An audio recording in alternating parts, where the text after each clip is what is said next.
Hello, I'm John Cody from Rewind Room. And first off, before we start this episode, I would just like to say thank you from the bottom of my heart, and I speak for Ramona as well, in all the support that you guys have given us on these last two episodes. Despite the fact that we are only two episodes in, and unfortunately we are having to do this monthly as of now due to life commitments that both me and Ramona have, we just want to say thank you for all the love and support that you guys have shown us, whether it's on the Instagram page, by listening and downloading the podcast, or just being there and giving us words of encouragement. We thank all of you for being there and for showing the love and support. But before we start this next episode of Rewind Room, I just wanted to come on here and explain how this episode is going to go.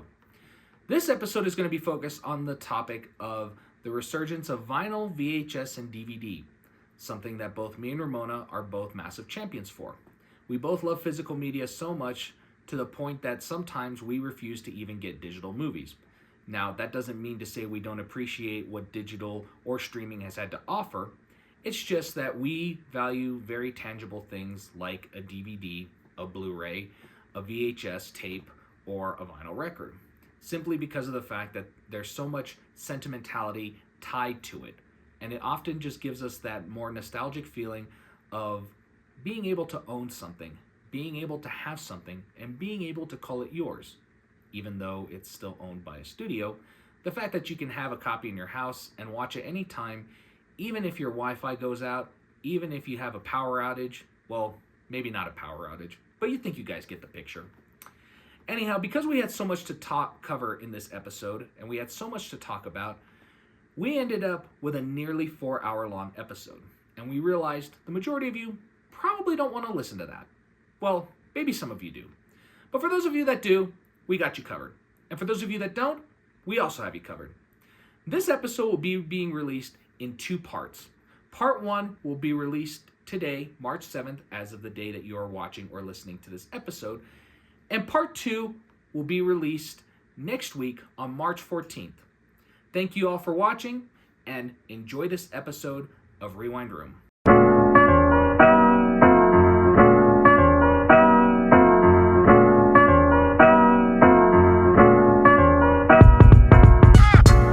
Hey everyone, how are you doing? Welcome back to Rewind Room. This is the nostalgic podcast where we take a trip back in time to some of those days where life felt just a little bit easier, and also we had so much cool stuff that we got to mess around with, as well as be able to use from our past, but moreover, just looking back at some of those good memories that made not just our childhood, but shaped us into the people we are today.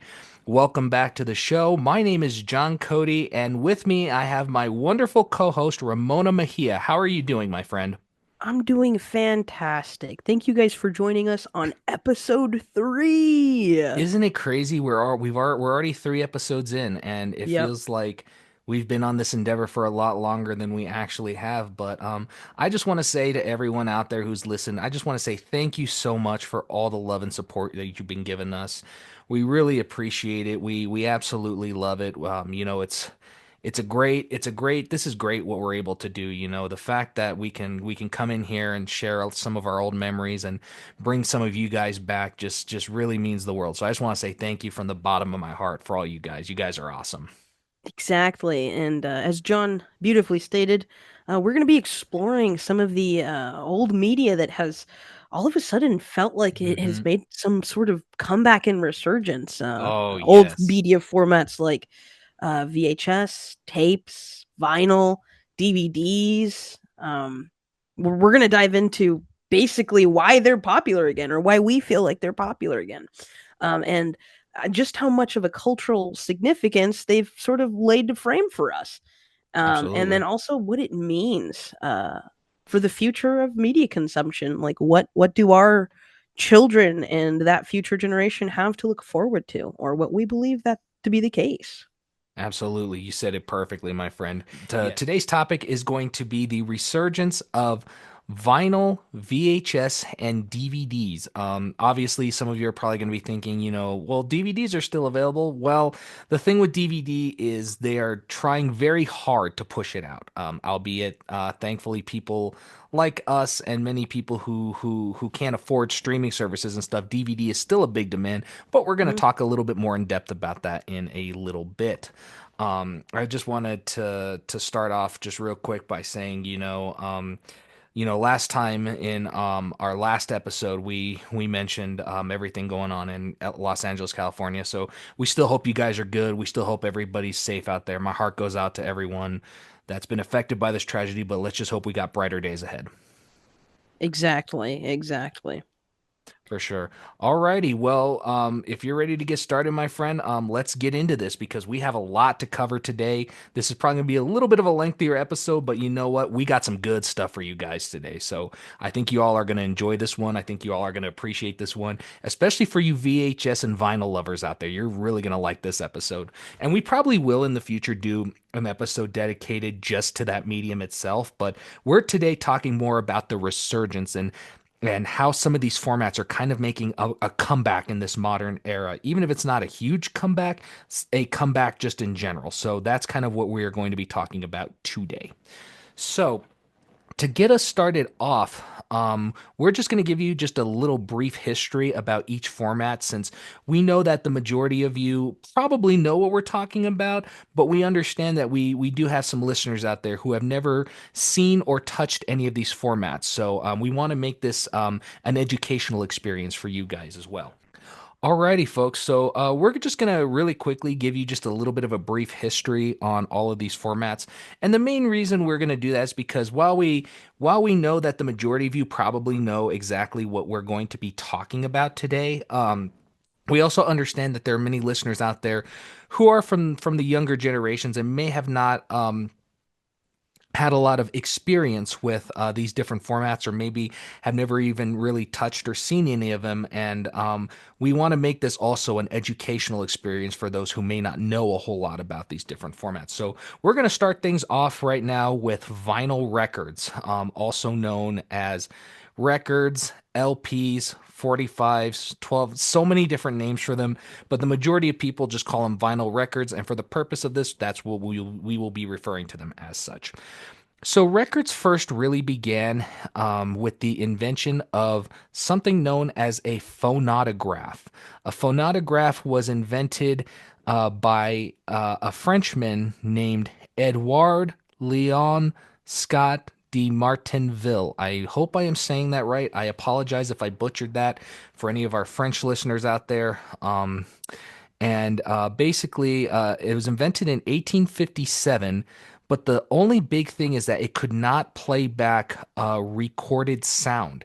So basically, what that meant is that it could play live sound, it could play stuff that was going on, but it couldn't play back something that was recorded. That was still kind of a big thing.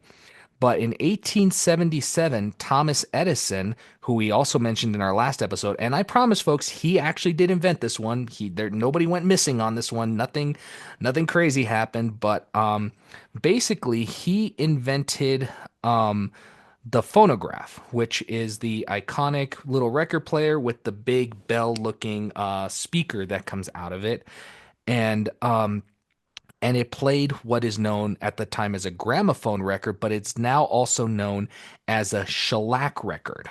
They were discs probably, I want to say about maybe this big. They were definitely not as big as the LP we've come to know now, but this was the common format until about the 1930s when CBS Labs began testing as early as 1928. They began work on a record that was bigger, that was about 12 inches and could hold a maximum of about 20 minutes because many of those shellac records actually could only hold about 4 to 5 minutes per side, meaning that you could only get either a couple songs or maybe one song per side. So they definitely were looking for just trying to be able to maximize more songs, especially as bands were becoming big and they realized that they could use this format to market to bigger audiences and to get more songs and to create the album era. And at this time, they also began work on a 7-inch record for those for those promotional ones. And those held usually one song per side and usually could hold about 4 to 5 minutes, similar to those older shellac records. And the 7-inch became known later on as the 45 because it is played at 45 RPMs or revolutions per minute. And the 12-inch became known as an LP or long play because oftentimes, like I was just saying, you could fit a lot more songs on there and you could play at a longer time. And of course, when the prog rock era came around, for those of you who are into prog rock, some songs went as long as 20 minutes and filled up an entire side of a disc. So that was another big promotional thing that I'll kind of mention. This played at 33 RPMs and is often now referred to as a just simply a record or a vinyl record due to the PVC vinyl material used to make it. And yeah, it's really crazy to think that, records, despite being one of the most dominant forms, is now making a comeback, ain't it? No, absolutely. Um, I still collect records. You still collect records. Your Absolutely. mom collected records. Oh yeah, I saw a little girl at Target not too long ago, couldn't have been 9, and was buying a vinyl record. That was really cool, absolutely. That in was insane. 2025. That's crazy. I mean, and to think about the fact that, vinyl went away for a little while, in the late 90s, vinyl just kind of, went from being, this big format into, when CDs, cassette tapes, and everything started coming out, kind of went obsolete. Now it's having this huge resurgence again with people actually starting to buy more records, buy record players and all that. And it's crazy to think that people our age now are getting in on the action. No, absolutely. It gives me hope for sure. Just jumping off of what you were Yep. saying, the golden era for vinyl actually was from the 50s to the 70s, but one could Yeah. argue with the resurgence right now is a pretty great era as well to be alive if you're a vinyl lover. Absolutely. Primarily during the 50s to the 70s golden era, you had genres like rock and roll, jazz, pop, hitting the charts. And that's what dominated the LP scene. But now you're seeing it pretty much with every genre. Yeah. I've seen really heavy metal vinyl LPs Yeah. from artists that are just up and coming right now. So it's Yeah. it's it's really cool how it's spanned past the most I don't want to say generic, but the most popular forms of music because they're not Hmm. generic at all. Pop, jazz, classical music, rock and roll. Going beyond that, seeing it in indie genres, in folk music, and seeing it with heavy metal, with soundtracks like horror movie soundtracks, things like that. That's really cool, especially with the resurgence for collectors like us, at least. Absolutely. And, you look at a lot of modern artists, like even Taylor Swift and Rihanna are now releasing their music on vinyl. And, you Oh have yeah. people who are actually going there to buy the vinyl records of them rather than just going on to Spotify. Like, yeah, one night they're like, okay, I'm gonna listen to this tonight when it drops on Spotify, and then tomorrow I'm gonna go buy the record of it because Hmm. and because maybe they're doing a promo for it, and they're like, first this many people who buy the record get like a break on it or a deal or something. So it's really crazy to see how vinyl has resurged in the past couple of years. It really is. Exactly. And then unfortunately it did meet a sort of cultural and popular decline in the 1980s, Yep. late 70s with the advent of the 8-track and the cassette player. And then Hmm. obviously it sort of completely died out of public view when CDs took the storefronts. Yep.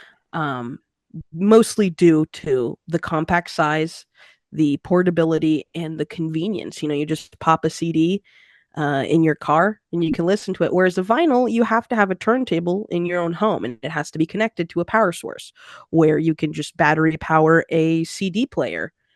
Absolutely. Um, or you could take your cassette player on a run with you or something like that. And Take your uh, Walkman. Yeah.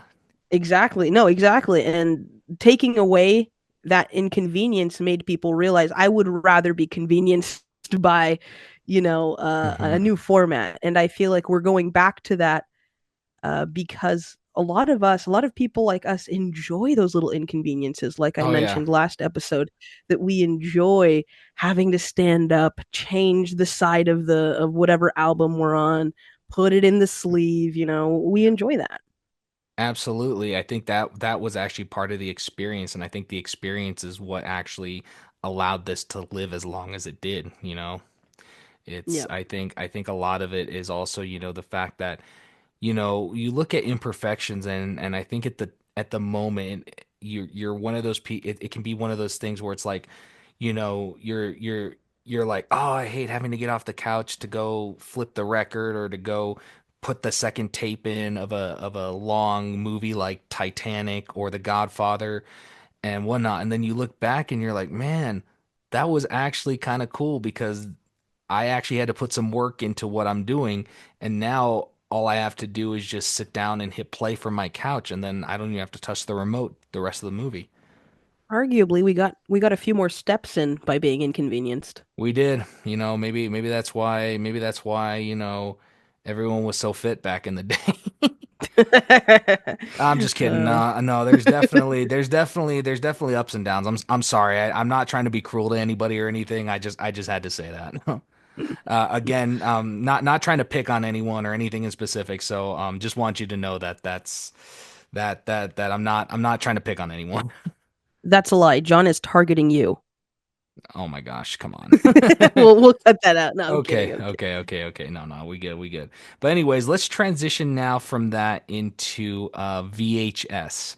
So VHS is probably one of the most interesting formats, and actually the format that really was big in our households when me and Ramona were both children. Um, and actually, VHS was the very first format I ever experienced. We actually did not get a DVD player until about 2003, which is quite a little bit after it had been introduced and been the dominant form of home media. Um, because around that time, a lot of stores were starting to stop selling, VHS tapes. And when you went to places like Target and Walmart and those places, you saw that, yeah, they had a VHS section, but the DVD section was just growing. And so that was one of those big things. But to get back to VHS, give you a little brief rundown on VHS. So VHS was actually invented by JVC in Japan around 1971. However, work on a tape playing system like that began as early as 1951. So this had been in the works for quite a long time, almost 2 decades. This was in the work. Wow. And yeah, it's crazy. And then before then, home media wasn't really a common thing. That was because during that era, if you wanted to watch a movie, you went out to the movies simply, or you simply went to go see a show. This was before the convenience of being able to watch certain things from your home. So um, during that time, the only real ones that were around were either 9 millimeter, or if you go into the 60s, you have U-matic. Now, U-matic was a very interesting tape playing form, and it was, I've never had a U-matic, but I've just heard about them. But only select movies were on those. It wasn't like, they were mass produced. You had to be lucky enough to be able to find a movie on one of those formats and extra ones. And also, they were quite expensive to both produce and to even own. So, if you really wanted to own one of these formats, you had to cough up quite a bit of money. And even so, there's no guarantee that the movie you want to watch is going to be available on either format. And so, in 1975, though, we get the rise of Betamax. Now, Betamax is a format that I have yet to touch or own, but I'm really looking forward to one day owning a Betamax player. But Betamax hit store shelves and became the leader in home video formats as many movies were starting to get mass produced on Betamax. And Betamax also was the very first format that allowed you to record from your TV, meaning you could record a broadcast from from like your local news program or maybe a local TV show you had on. Betamax was the first one to offer that. But the thing is, Betamax was also a bit more expensive to both own and to make as well, similar to those 9 millimeter and U-matic formats. Of course, it was a lot cheaper than those two, but it was still a little bit pricier. And so in the following year, 1976, JVC ended up releasing VHS to the market, and the two became fierce competitors against each other for about almost, I want to say 70, I want to say about almost 8 to 9 years. There was a massive competition between VHS and Betamax. And Betamax, the thing is, offered a lot clearer sound quality and video quality. But the thing VHS offered, and this was the big draw, was it was priced better for both the consumer and the manufacturer to make. So that means that, a typical Betamax is probably going to run you maybe close to 35, $40, whereas a VHS tape is going to run you between 25 and 30. So obviously VHS was seen as the more convenient of the two. And by 1984, VHS would pretty much win out, making it the prime choice for home video markets. So as you can see, there's quite a bit of history when it comes to VHS tapes. Yeah. No, very interesting also to see this sort of rivalry that came about when it came to the VHS and Betamax era. As somebody who grew up only in the VHS era, I didn't really grow up around Betamaxes, so I didn't even know that that was a competitor until Jon brought it up in his notes, and I thought that was really, really interesting. Now, I want to say that I want to add that to a console that I definitely want to purchase from the last conversation we had on episode 2. That's definitely or on episode 1, excuse me. That's definitely a console that I would love to own. A Betamax player? Yeah, yeah. For sure. No, Betamax is really cool. Finding Betamaxes though that's the challenge though. Finding actual Betamaxes like for sale. I mean, they're not terribly hard to find, but you're not going to find them on like a store shelf. Even places, like thrift stores, and those rarely take Betamax. So, That is fair, but I think that's one of the things that draws us to being collectors oh, and sure. lovers of nostalgia, that little challenge that we have, the mystery, the challenge, the unknown. Oh, absolutely. I agree 100% for sure. Yeah. And yeah, I think that's all I have on VHS tapes.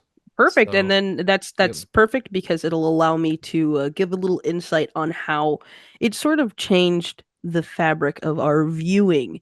And not only that, but exactly where we would go to find such media formats. They dominated the home video market in the 1980s, and I'm talking about VHS, okay? Yes. Because at the end, when it peaked in the 80s to the 90s, where was the one place everyone would go to get them? The video store, Blockbuster A Video. Ow, Yep. what a difference. Yeah, so Sorry, it created couldn't a help whole myself. culture. Please, please.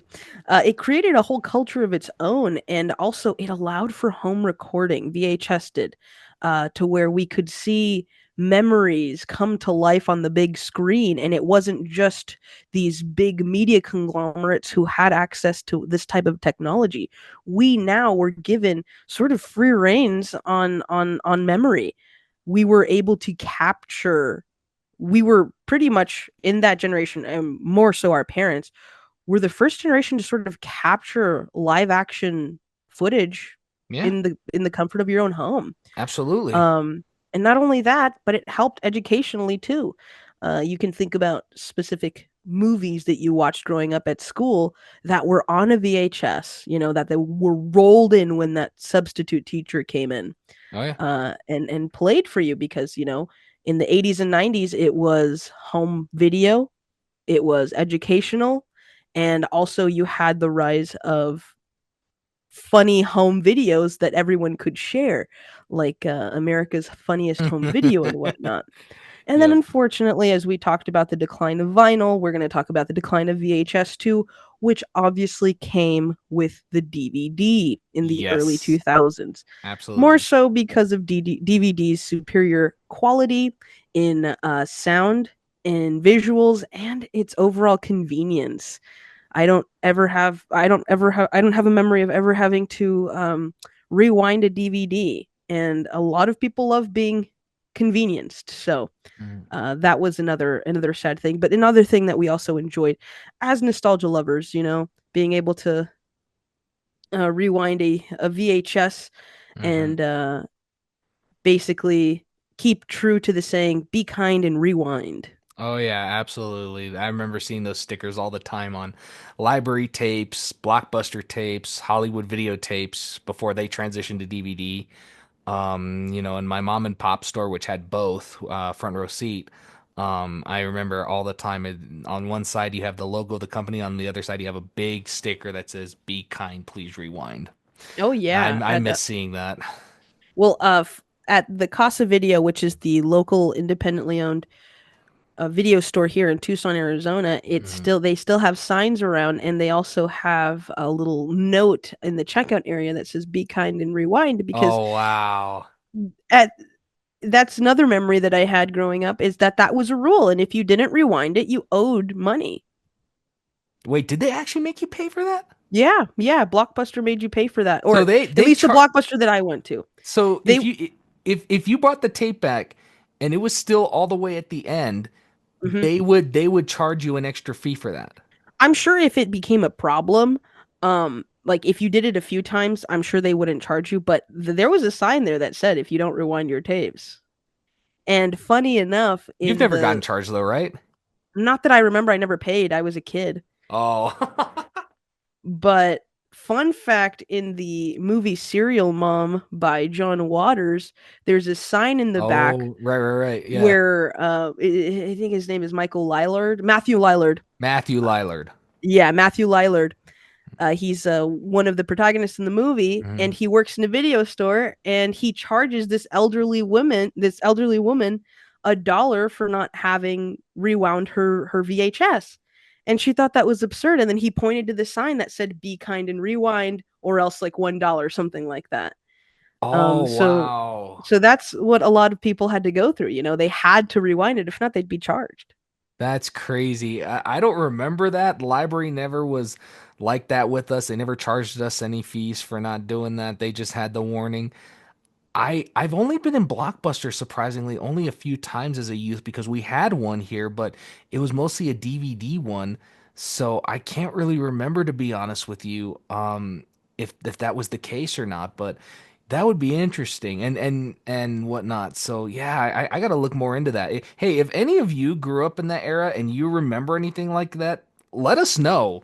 Like Yeah, shoot us a absolutely. DM, shoot us an email, rewindroom@gmail.com, Instagram @rewindroompodcast. Hit us up. Please let us know because I'm curious about this actually now. I gotta look this up. I gotta do more Yeah. research.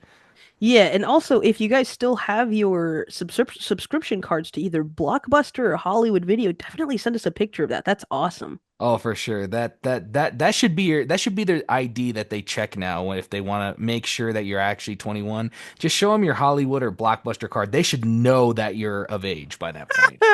That's hilarious. They should absolutely know. Okay, I'm getting carried away now, but I'm having fun. I'm having fun. But That's anyways, hilarious. so I think that's all we have on VHS. If you don't have anything else to add, my friend, I'll let you take it away with DVDs. All right, perfect. So the DVD launched in 1996 as a collaboration between tech and media giants such as Sony, Panasonic, and Warner Brothers. It offered superior video quality, sound quality, and as I said, convenience compared to VHS.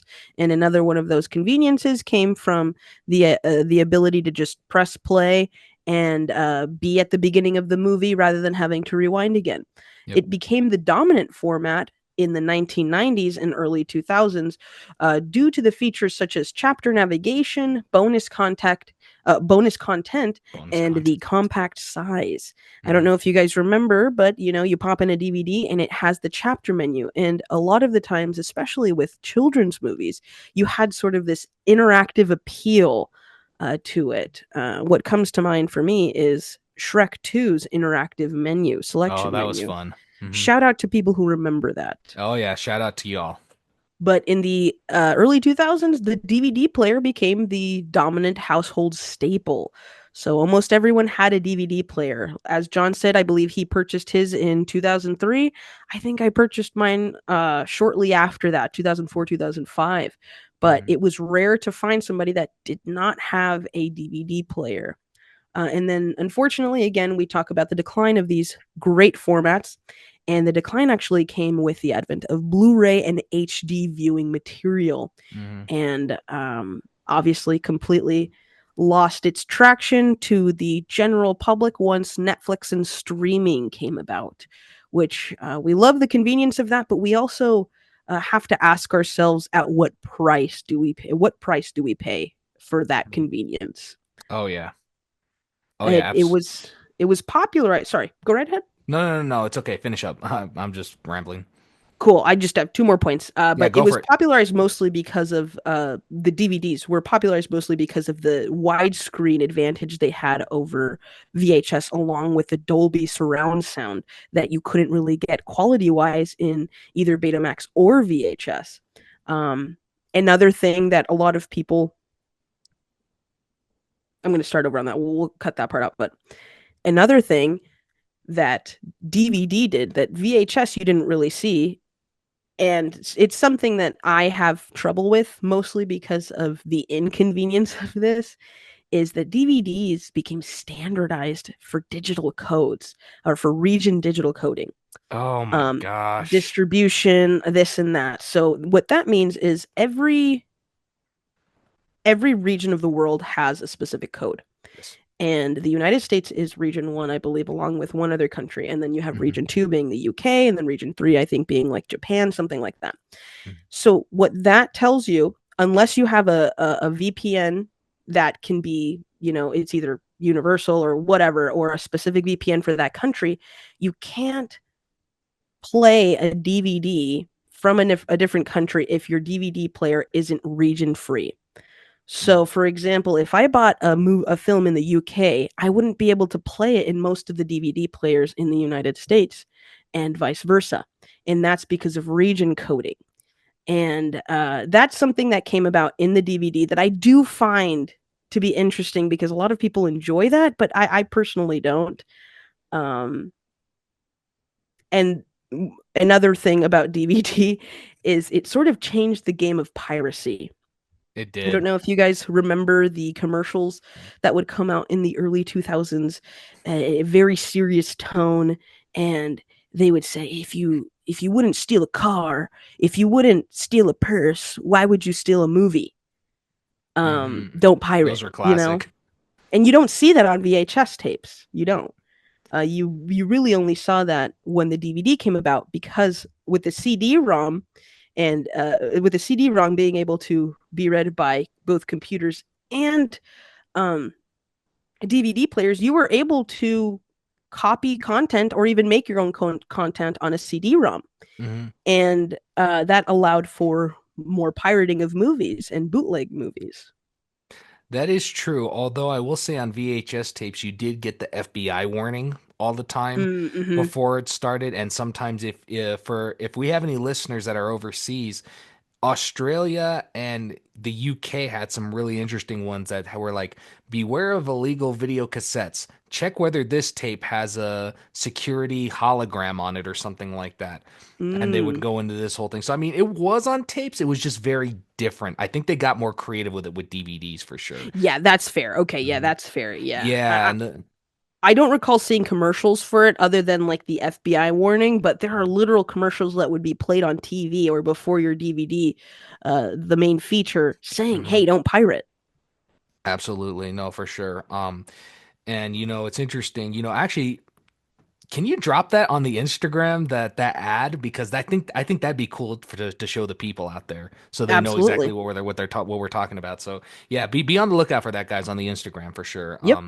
Yeah, be on the lookout for that video warning and whatnot. Maybe I'll throw a couple of the other nostalgic ones from VHS tapes as well if I can find them. And funny enough, there's actually people who collect pirated VHS and DVDs surprisingly now.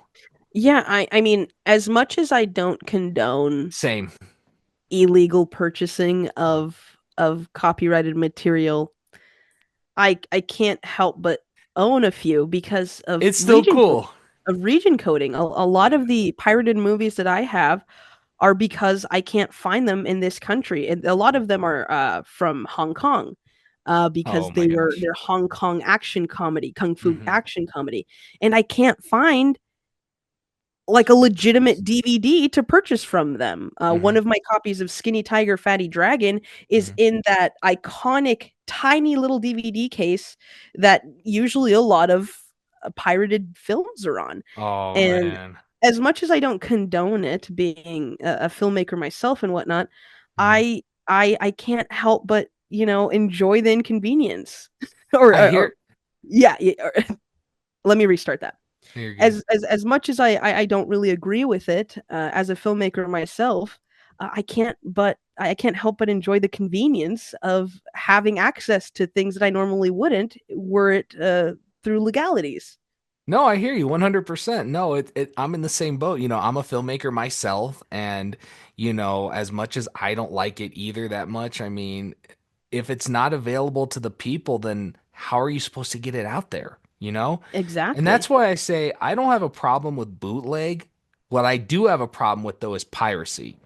And I Okay. and for those of you who are probably looking at me like, John, those are the same things. To me, bootlegging is Yeah, taking. I definitely want to hear this because I'm definitely one of those people that assumes that they're sort of one and the same. So Oh, I hear you.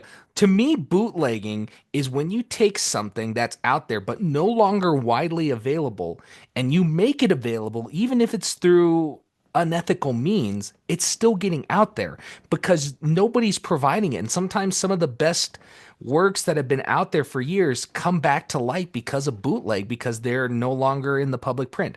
Piracy, though, is when you take something that's widely available, you take a movie like I don't know, Jaws. You take a movie like Star Wars, something that's widely available, and you bootleg it just because you don't want to pay the money to buy it. That's where I have a problem I see. Yeah. because the thing with a movie like that is you can go to any place, purchase that movie, and the movies are usually very affordable. I know DVDs and stuff are going up, but you can get it on digital. They're on most streaming services. I mean, for Star Wars, Disney Plus, not a shout out, but just saying.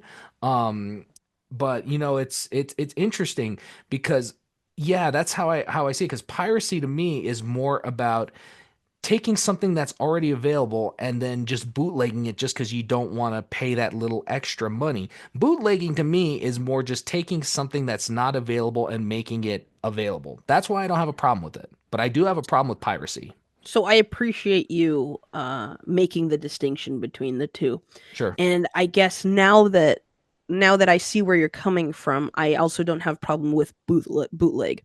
But there is this culture behind specific pirating of movies, Yeah. that it's a double-edged sword, you know. Yeah. I I hear you. feel for the people who feel like that's the only way or only means of attaining such media, but I also realize that sometimes that's the only way that they can watch it. For Absolutely. example, I was in Honduras a few years ago, and in front of one of the major supermarkets that they had in the island that I was, they had a row of pirated movies. And, there were kids Wow. picking at them, and they were like 50 cents each. So What? a lot of these Hook me kids up. were, and it was the same year that like Coco came out, and then like right before that Infinity War, so like 2014, 2015. Wow. And these movies were still out in theater, and they were out on the floor, in the little bootleg cases. And I thought to myself, because I knew I wanted to be a filmmaker, I thought to myself, well, this is really crappy.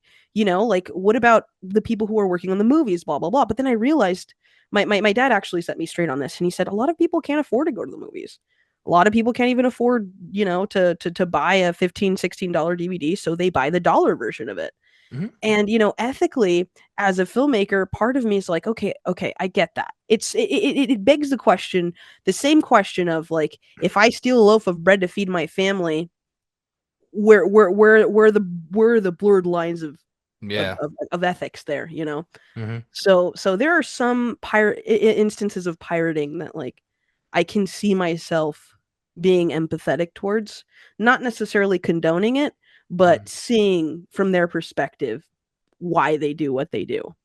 Oh, sure. No, absolutely. That makes a lot of sense, I think when it comes to anything in that regard, it is what it is, but like I said, if it's widely available and it's something like and I'll say this too, if it's widely available to the average person who can afford to buy it, that's Yeah. again where I have a problem with it. Okay. Okay. Yeah. Okay. I Yeah, can and see that whatnot. for sure. And again, I totally get where you're coming from as well, but I think it's because it's kind of like, if it's widely available and you're in the means to afford it, it's kind of like just go buy it. Then you can own it for good. You don't need anything to really do anything with, but it's kind of like if it's not available, widely available, then do what you got to do. Bring No. it back, Yeah. bring it back. And that's Yeah. how some of these movies and things have come to pass and to live and whatnot. But thank you so much for all that info on DVDs. There's a lot in there that I didn't even really know about.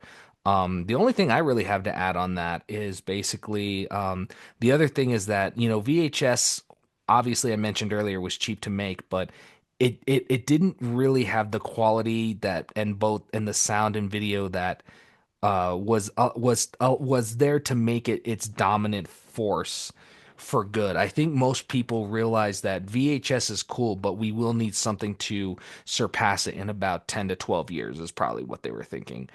And Yeah. I It think wasn't sustainable it as a wasn't. And format. and and as much as I love VHS tapes, they wear out over time, and even if you take really good care of them, the quality just goes down after a while, and that's why I try to rip a lot of my tapes to digital format as much as we're kind of talking against that. It's because tapes wear out over time, Yeah. and you unless you really really really put in the effort to care for them, no matter how much you care for them, they're not really made to last. I hate to say it,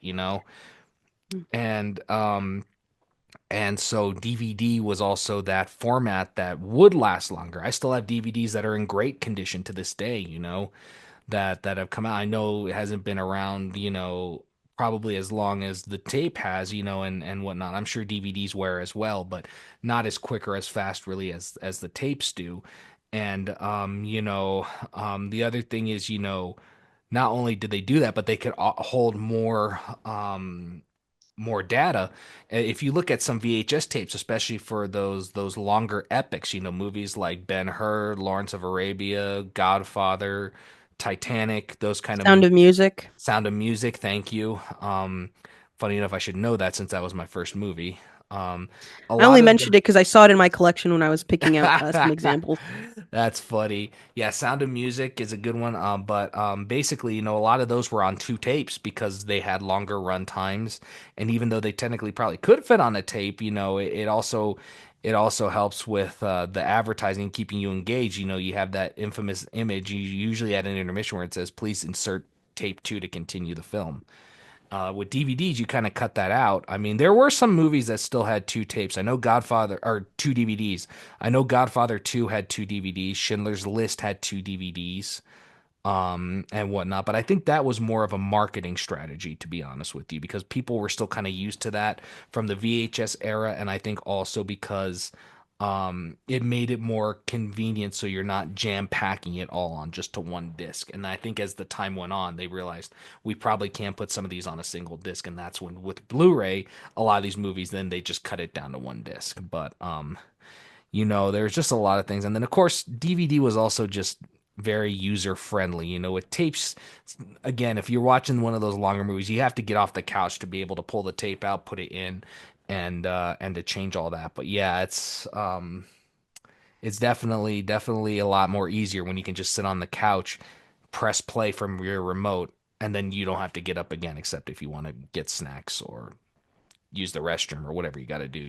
It's DVD definitely made that. And as you mentioned, there were a lot of menus and chapter markers that definitely made it easier for navigation. But the other thing is that um, it also sometimes movies that had two DVDs wasn't always because the movie was too long.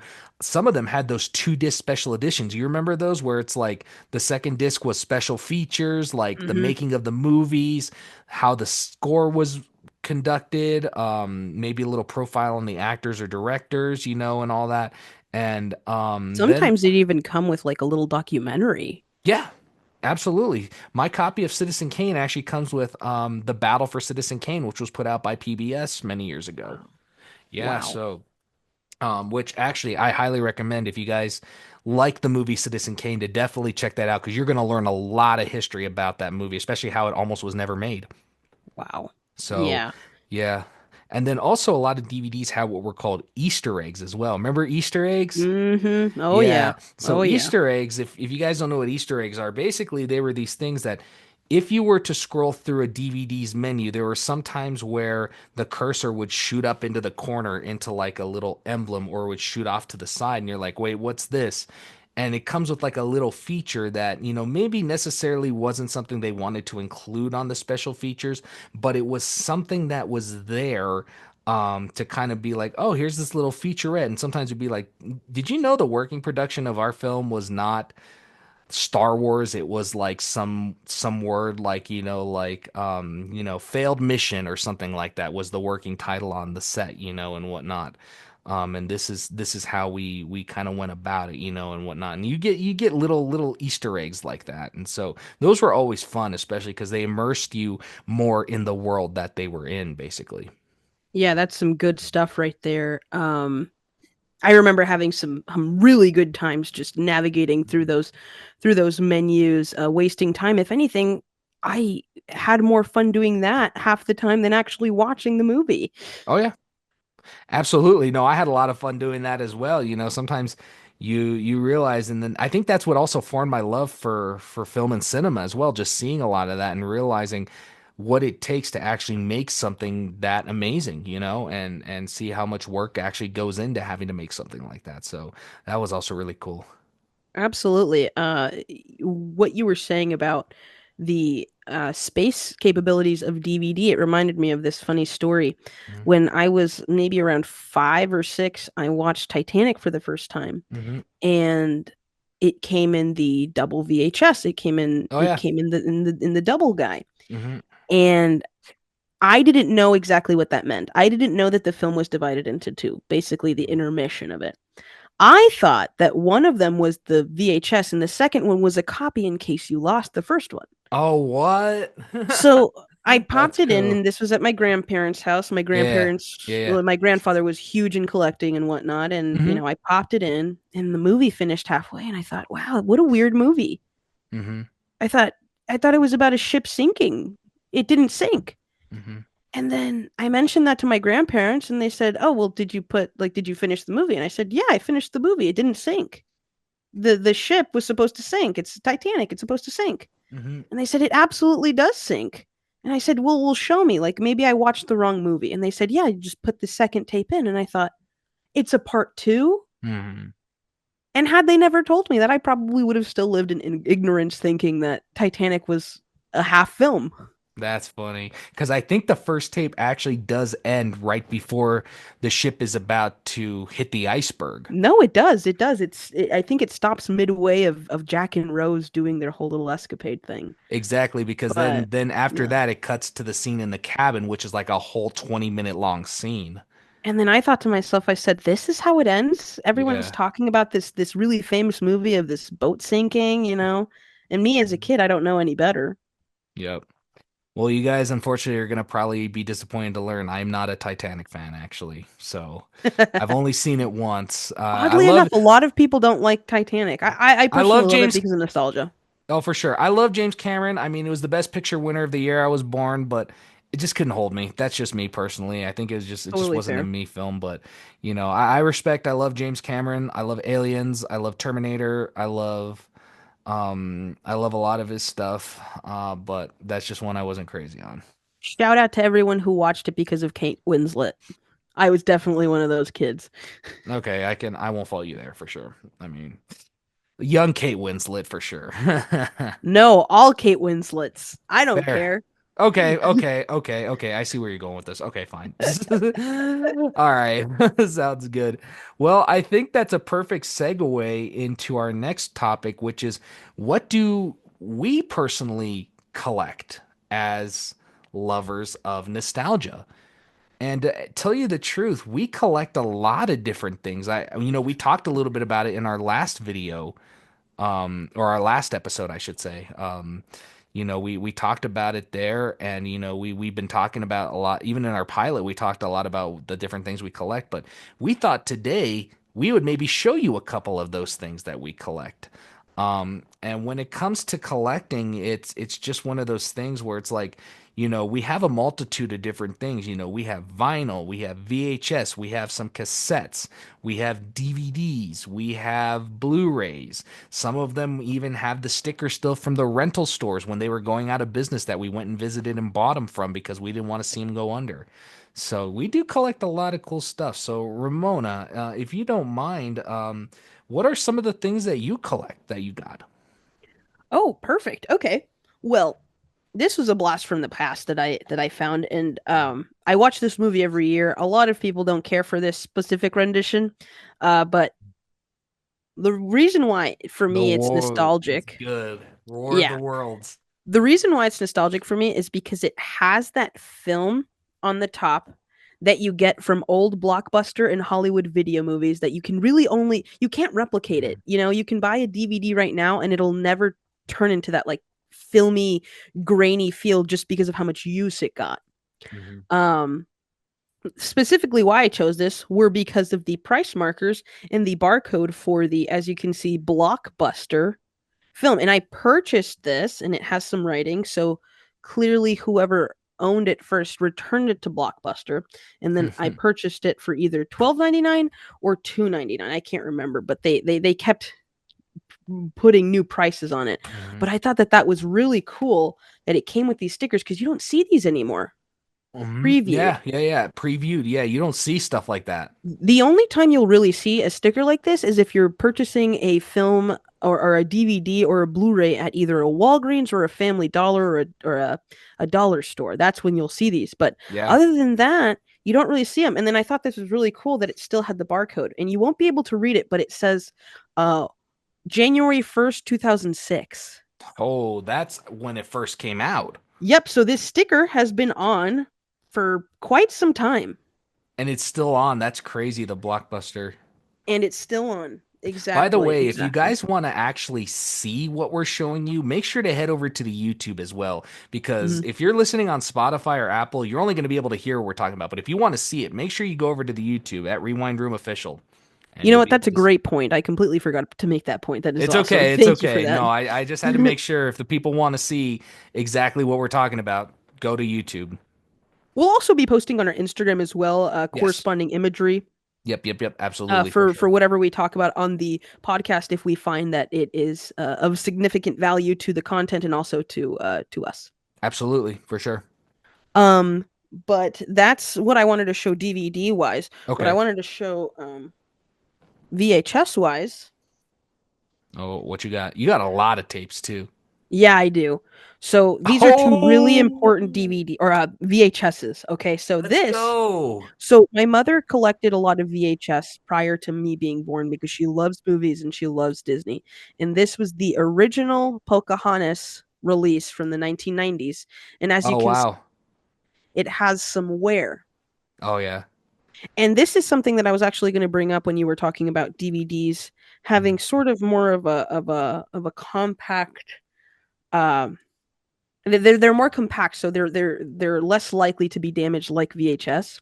This is a flaw in my opinion because I don't know if you guys have ever dropped, and this is like I said, Pocahontas. I don't know if you guys have ever dropped these. They're like a sort of styrofoamy, plasticky covers. If you drop this, it will open and then your VHS will fly out.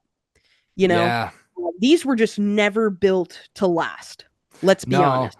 Now, some Disney ones got really good protection, like Snow White and the Seven Dwarfs had one that was like almost like a cloud when it was in there, but that looks like that was like a repressing or something to the point where it's like it's just cheap plastic. No, absolutely, and I can guarantee you this is not a repressing. This is original. It's just they didn't really care too much about how it was boxed and how it would become warped because of weather, because of heat, because of this and because of that.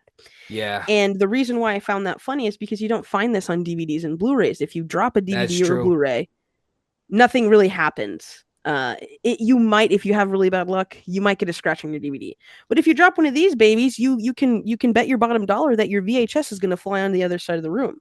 And it's gonna crack. It's gonna get warped. Who knows what's gonna happen? Now with re-releases, you start getting this nicer, more sleek box, as I'm showing right here, and this is for my copy of The Exorcist. Ooh, good movie. Yeah, one of my favorites. But Same, this one of my box is favorites. way more durable. Oh yeah, So 100%.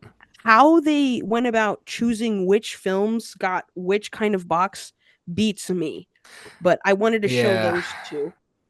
And I for also sure. wanted to show, just for nostalgic purposes, those were VHSs passed on. The Disney ones were passed down from my mom. Mhm. And this is the first one that I purchased myself as like a 2-year-old. Pokemon. Yes, one of my favorite movies of all time. And I had a Heck big yeah. poster of it in my room. Pokemon the movie. Heck yeah. Yeah, yeah. Oh, that is a classic. I haven't seen that in years. I got to go back and watch Pokemon the movie now. I Oh, want to yeah. watch that now. Man, that was good stuff. And then last but not Good too. least, just wanted to show you guys some cassettes too, in case you guys are not familiar, or in case some of you are not familiar as to what a cassette looks like. So for those of you watching on our YouTube, this is what a cassette looks like. Oop. Well, something fell off from the box. Oh But no. this is a cassette of REO Speedwagon's High Infidelity. Ooh, good. I like that. And when you open them, they usually have a little case right here telling you what song, a little note on the case right here telling you what songs are on this tape, Mhm. along with this little back hatch that allows you to open and close it. And then here you have the artwork. So this would be what is on your LP, and then Yep. this is how you purchase, and then the name of the artist. And you could Absolutely. sort of see the same thing in these as well. Ooh, you So got the these were, platters. yeah, these were sturdy. Nice. This is just a compilation. This is the golden hits, and then this is Stevie Ray Vaughan in Double Trouble. Ooh, But good as you one can too. see, Yeah. for the most part, they're all the same. For the most part, they're all the same. So that's pretty cool. And they are pretty durable. So that's something really nice about this versus the CD. Whereas the CD is actually, to scratch a CD, it's like breathing. Yeah. And that No. actually concludes my little collection right here that I wanted to show. Wow. Okay. Sounds good. Well, I got a lot, so I'm probably gonna try not to go terribly long with mine, but I thought I would show you guys some stuff. I got some really good stuff here. So we'll start with vinyl on my end. Um, and basically, what I got here is I got a few different records. I'm going to go through these a little really quick. So this first one here is a copy of the Beatles' Rubber Soul. For those of you watching on YouTube, this is a Capitol pressing. Now, Capitol, oftentimes, what they did with the Beatles albums before Sgt. Pepper's Lonely Hearts Club Band is that because they owned the rights to a lot of the songs and whatnot, they had the ability to go through and make the albums how they wanted, which was very different from the way the Beatles had them arranged in the UK by Parlophone. So basically, what ended up happening was some of the songs like Drive My Car, If I Needed Someone, What Goes On were actually stripped from this album and put on a different album, which is now known as the Beatles' Yesterday and Today, which is the album that has that iconic Butcher cover on it. And so Rubber Soul is one of my all-time favorite albums by the Beatles. This was passed down to me from my mother. I do my very best to take care of it. As you can see, I have it sleeved, and I have all my records sleeved, actually. I try to make sure I sleeve them, and I change out the interior paper, and that's because over time the paper can actually scratch the disc. So I try to change out the casing that holds it, because when they're in this for too long, the paper gets rough and then it can really mess with the record. But I do keep it because it's still a nice little heirloom. And then that's the back of the record with That the is track so list. beautiful. Yep. So unfortunately, I'm not going to be able to show you guys the discs just for time's sake, as well as, not wanting to have to take the whole thing out. But I will show you guys the covers and everything. So yes, the Beatles Rubber Soul. This was my mother's, and now it's mine. Even if you don't tune in to our YouTube and you listen to us on whatever podcast app you use, Yep. I urge you guys to definitely check out at least this little segment so that you guys can see just how cool these vinyl are. Absolutely, for sure. Now, this next one, speaking of Sergeant Pepper's Lonely Hearts Club Band, that is the exact album. This is a 1967 Capitol pressing of Sergeant Pepper's Lonely Hearts Club Band. It's in stereo format. It came in both mono and stereo. So, mono's probably the more rarer one, but definitely, I'm happy to have a stereo copy. It sounds a lot better. It has a lot more good stuff, but I would like to own a mono copy someday because mono is definitely one of those that's big as well as it also had the original paper art and then the back of the album. And it comes with So cool. this one came with all the cutouts that came with the Sergeant Pepper's Lonely Hearts Club Band because they came with some cutouts of Sergeant Pepper, the band, the logo, and different things like that. So yeah, so this is one of the most iconic albums of all time. And probably one of the probably sometimes known as the best Beatles album of all time. This was a game changer and inspired so many forms of rock and roll going forward. I mean, this is the album that changed everything, really. So next up, album wise, we have one that is very special to me, one that was gifted to me by a friend. I have a little bit of a story on this one, but it is Pink Floyd's The Dark Side of the Moon. This is an album that is pretty much in every record collector's um, collection. And the story behind this is actually I had a friend in college who was from the UK who was majoring in the same program I was. I helped him out a lot with just his major, with just different things around campus, and we became pretty good friends.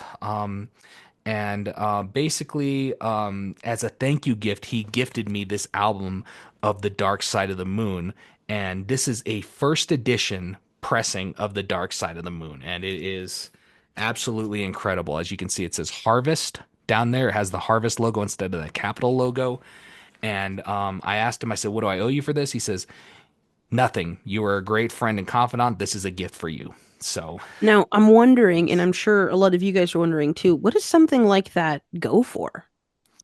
so typically, I would say a first pressing of Dark Side of the Moon is usually depends where you go. If you go on a place like Discogs, which is a place that sells records online and you can archive your collection on, this record typically goes, I want to say, for about. I'm just kind of spitballing here. If you guys have a better price, please let me know. I want to say maybe in the 2 to 300s, Yeah, wow, typically. that's amazing. Yeah, and whatnot. And to think I got this for free is pretty incredible. Well, it's pretty telling on your impact to him if he's willing to give you something that's special. Yeah, and I've played this one a few times. It's amazing. I love the sound. And like I Oh, I bet. said, it has the Harvest logo, whereas the one from the US has the Capital logo, as well as the Mm-hmm. Harvest, as well as the Which is what I Harvest. have.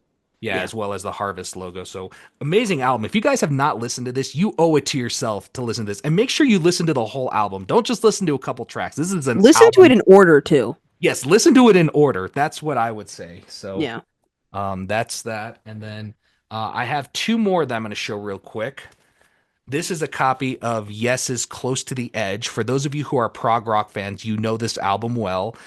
Yes was a British prog rock band, and they were huge from about the late 60s to they're still pretty big today. But they did have a change in arrangement around the late 70s, early 80s, and they had some people that left the group. So you had people like the original lineup, I think it was John Anderson, Steve Howe, Rick Wakeman. I want to say Bill Buford was the drummer on this album. I don't think it was Alan White. And then Chris Squire, one of the greatest bass players of all time. And that was the original lineup. And then in the late 70s, early 80s, they kind of transitioned into that prog pop, kind of like Genesis did when the Phil Collins era really took off. And then they got guitarist Trevor Rabin, and he took them to this whole other place. But this is one from their prog days. Close to the Edge is actually a 18.5 minute long song and takes up the whole first side of the album. There's only 3 songs on this album, believe it or not. Wow. And the second one on the second side is 11 minutes, and then the last one is 8 minutes. So yeah, only 3 songs, but this is one of the greatest albums. Highly recommend if you haven't listened. And my last one, this one might shock some of you, but mentioning, oh, I'm sorry about that. I hit my mic on accident. I mentioned the Beatles yesterday and today. I actually have a copy of Yesterday and Today, the Butcher cover. Good And this stuff. is Good stuff. one of the rarest. Now, this is a third state and it's probably not worth very much. I only got it for about, excuse me, I paid $30 for it, although I think with the job they did, it should have probably been more like 20. But it is what it is. It's classic. I just wanted to own it. You can see part of George's face there from the paste over. Now, actually, this album caused a big outroar in the early 1960s. So what happened was Capitol took songs from both the Beatles album Rubber Soul, as I mentioned, and Revolver. And they took some of those songs and they took them off the album and replaced them with other songs or simply didn't replace them at all. And they got put onto this album. So songs like Drive My Car, I'm Only Sleeping, Nowhere Man, Dr. Robert were all from those two albums. If I Needed Someone and Your Bird Can Sing, What Goes On, those were all from those albums, and they put them onto this album because they wanted to profit, to get bigger profits, obviously. And then they put a couple singles on here, being the iconic song Yesterday, which I'm sure, Yesterday, all my troubles seem so far away. That iconic song's on here. Act Naturally, which is a Ringo song, as well as We Can Work It Out and Day Tripper were also added. So they made up an album of this. But people got so outraged by this image because it's a picture of the Beatles in butcher smocks with meat and baby doll parts all over. And so they got a cease and desist and they told Capitol, you cannot release this. But some of them did get released and some of them even got sent to radio stations. About, I would say, a few 100,000, maybe about 500,000 to almost close to around there were released. But fewer of them without this paste over were only in maybe like the 20, maybe like the 15, 20,000 category. So not very many of these existed, and they're even slimmer to this day because people are either unwilling to sell them or they are unwilling to get rid of them because of the iconic cover. So finding a first state is almost impossible. A sealed first state went for almost $1 million back in 2016. Wow. Yeah. And then the one with the paste over is also rare, and those can go for about $1,000 to sometimes 1,500 with the paste over. But it has to be one that is pasted over, and it can't be because later on they just printed it with just the second image, which is just them standing in front of like a treasure case or something like that. Basically that one later on they just printed that just on a blank one of these. But for a while, about when they got cease and desist, they're like, we've already printed hundreds of thousands of these. They just took that image and pasted it over this. So you don't know. If you guys have a copy of this, check it out because you may have a second state. There are ways to spot it. I'm not going to get into it on this episode really, but if you guys want a more thorough in depth, let us know and maybe I'll upload something to the Instagram of how to spot a second state in case you want to look at. And then the third state is one that is peeled. So, and those depend on how good the peel is, how much those go for. But those are my records. No, that is so awesome, and it's Yeah. safe to say that that's one of the things that I love most about being able to collect physical media, and I'm glad Yep. that it has such a resurgence, or that it's having a current resurgence. It's because you wouldn't be able to do that on streaming, you know. Yeah. Vinyl and VHS tapes and DVD boxes and CD cases, they're all forms of artistic expression of the artist, you know, and the Hmm. artists that help the artist create said image. And you, Absolutely. you just, I mean, you can have an image on streaming, but it won't have the same impact as it did right here with this vinyl releasing, you know? Yeah. The most they could do is potentially, like, if you're not selling CDs and you're not selling vinyl and you're only on streaming, the worst someone can do is tell you to upload a different picture, you know? Absolutely. That's the worst that'll Absolutely. happen. But I mean, if you print 100,000 vinyl records and you Hmm. have to reprint them, you're going to do exactly what they did with John's, and then just slap on some glue. As much as I like this third state, I wish they would have left the one alone because then I would have had a second state and that would have been even cooler. I see. Yeah, I see. but I'm not Okay. mad. I mean, I'll still take it if I can find a second state. There are some people that don't know how to spot them, and because they think it's the other one, I had a friend of mine who bought one at Goodwill all these years ago, and the next thing you know, he had a second state because he looked closer and he saw Ringo's turtleneck. And he's like, Wow. I was like, dude, do not get this peeled because with the fact of people peeling them, second states are becoming rarer now because people are starting to peel them to get this artwork. And I'm not Gotcha. against it, but at this rate, with only maybe a few thousand surviving, I would leave them if you get a second state. That's just my opinion because if they all go away, then all we're gonna have is first and third states, and the value is gonna go down a lot. Now remind me again what something in the second state is going for right now. Something in the second state can go between 1,000 to maybe 10 to 15,000, depending on the condition of it. Well, you heard it here now, folks. You have potential retirement in your vinyl disc log. So Exactly. definitely check if you guys have that because that would be not only just a sentimental gem, but that would be awesome. That's Yeah, life changing for some people. absolutely, for sure. Well, that is my record. So I'm going to go into VHS tapes now. And I apologize. I have to turn away from the mic a bit. So if you hear my audio starting to go a bit, I do apologize. But VHS tape wise, this first one I have here, and Ramona showed you a couple of them that had different casing. She had on her Exorcist, she had a plastic casing, which is the one that kind of opens like an accordion, I guess you could say. And then Pocahontas was the same way, except it was a lot cheaper plastic. Come on, Disney, what are you which doing? which is very common for Disney VHSs. It is. Most of actually, if not all the Disney VHSs that I own are made in that same type of cheap plastic. Yeah, exactly. Some of them had that styrofoamy insert, but those were usually the special editions or the OG releases of those. And then Mm. after a while, like you said, they started printing them in the way that you had them, and probably for cost effect. But these ones I'm going to show you are actually just in paper, just paper sleeves. So this first one I have is 1931 Universal Studios Frankenstein.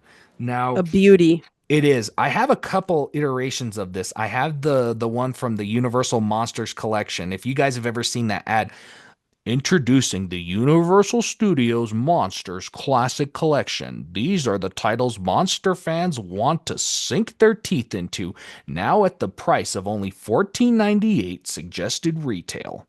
So that I have that version of it, but this one is the very first restored version of Frankenstein. Now, for those of you who are wondering why am I saying it's a restored version, in the original cut of Frankenstein, basically what happened was there's a line where Colin Clive's Dr. Frankenstein creates the monster and then the iconic, it's alive, it's alive. It's alive. It's alive. There's a line in there that was cut from the original version because it was seen as too blasphemous. He says, now I know what it feels like to be God.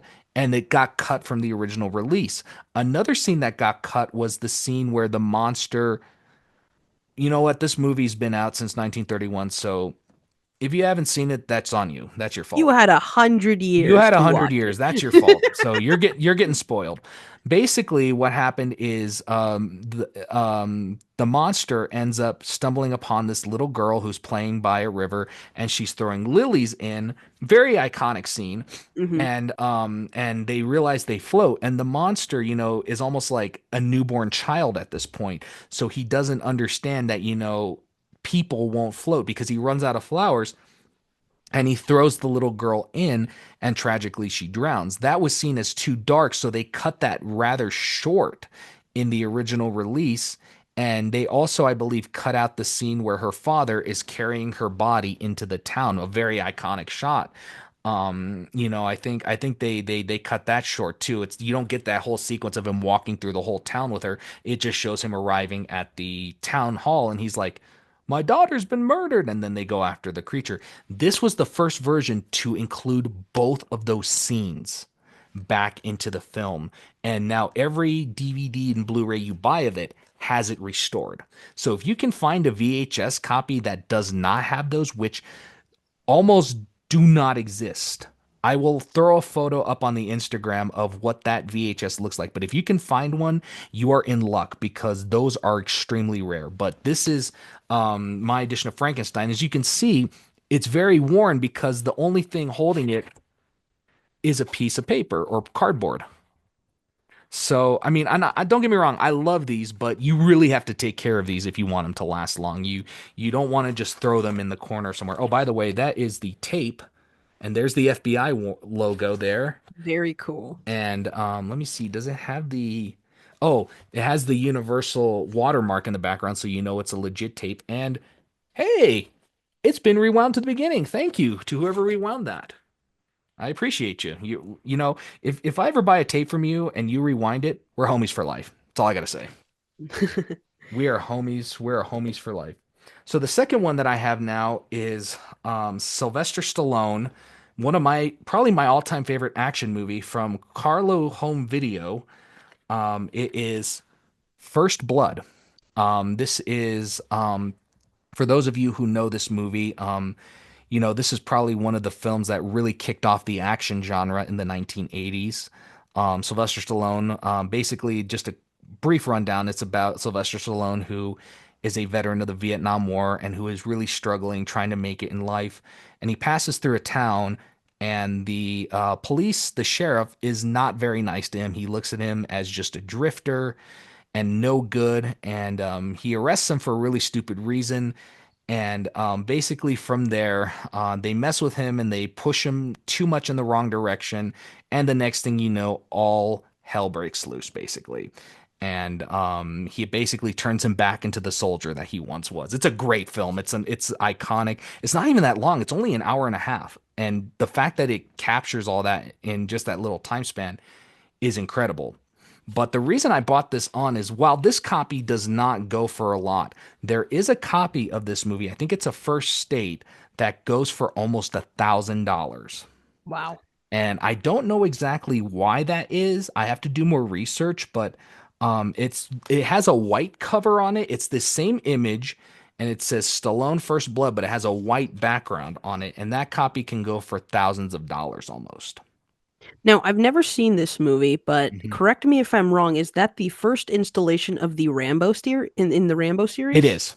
Okay. Yes. Okay. Yeah. And oftentimes I actually had a hard time finding it because I kept searching Rambo and all I kept finding were the sequels. And I'm like, why can't I find this movie? And I finally Googled it and they said the first movie is actually called First Blood. And I was like, oh, that's why I can't find it. So Rambo 1 does not exist technically. Technically, I mean, this is Rambo 1, but yeah, it's called First Blood. And it's actually based on a novel by, oh, I forget the author's name. If I remember the author's name, it's David.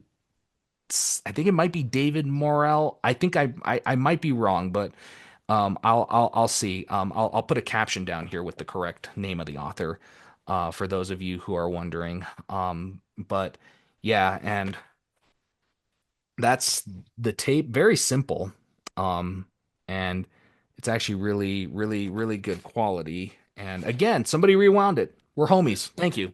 Well, the sleeve itself is in really good condition too. Usually when you Mhm. have a paper sleeve like that, you see more wear and tear I around the mean, corners and the edges. look at this compared with this. Well, even then that Frankenstein is a beauty.